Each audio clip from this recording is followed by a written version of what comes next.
எங்கேயா போற? கார்ல ஏறியா? என்னடா என்ன இதெல்லாம் புது கோலமா இருக்குது? என்ன இது?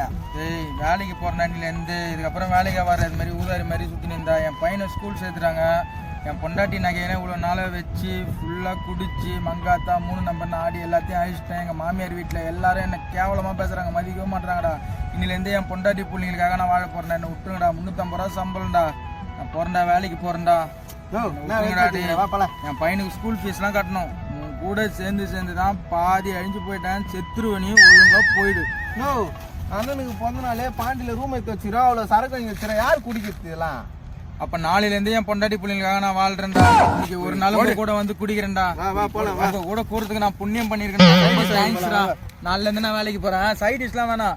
என் பொண்டாட்டி முட்டை தோசை 4 முட்டை தோசை சுட்டு கொடுத்துருக்காங்க. சைட் டிஷ் வச்சேன் சாப்பிடுவேன். ஆமா 2 நாள் புக் பண்ணிடுறேன் ரூம். 2 நாள் கழிச்சு தான் நான் வேலைக்கே போவேனே. ரூமுக்கு வந்து எவ்வளவு ஆனாலும் குடி.